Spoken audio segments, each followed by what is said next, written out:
one of the first objectives in Jak 3 Any% is to get to that monk temple over in the distance.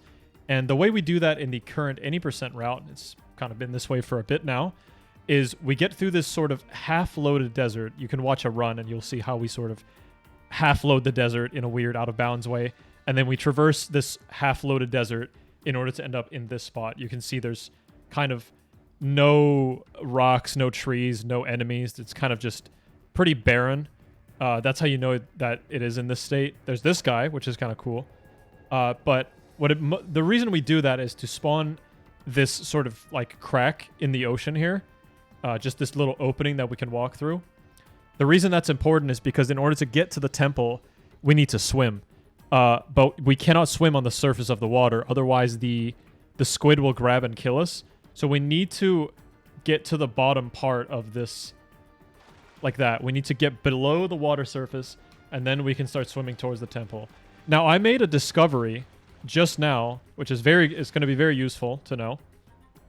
I don't think this is an observation anyone's ever made, but when you get this diving below the water thing, very much so depends on the tide.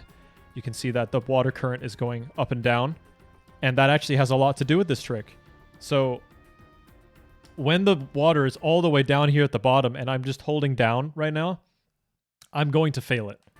You can see that I just ended up on the surface of the water. By the way, if I went an inch more out there, I would have gotten grabbed by the squid. You can get in the water like fairly safe, like right around here. But if you go just a little bit far out, the squid will grab you. I think I have a checkpoint, so I can just show this. It's around there, yeah. But the main thing is you want to make sure that you are still recently, like, fairly down. But then just make sure that the water current is not at its lowest. So I'll try and show that once it, like, starts dipping like that. If you just walk out like that, you'll end up on top of the current. That's why basically it fails sometimes. We thought it had to do with, like, walking slow and tapping the button like this. But that, see, I even tapped as slowly as I could there. But because the tide was at the bottom, it still failed. It has to do with the tide being near the top. Once you're far enough down like this, you can just walk at full speed as long as the tide is, like, very high up. Like, sometimes takes a bit like that, and you can just go. It's nice. It doesn't have to be all the way up at the best point, but just make sure it's not dipping. You can see there's that huge dip right there that it does, which occurs kind of often. I haven't really noticed, like a consistent pattern. Like, it's actually quite long. You do get some repeating patterns on the water. Like that. Like, this one's common, for example. It's just like a huge dip downwards.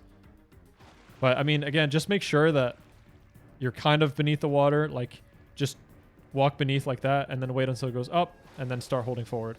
No need to tap or anything. Yeah, this is really nice because I was kind of wondering why this would fail sometimes.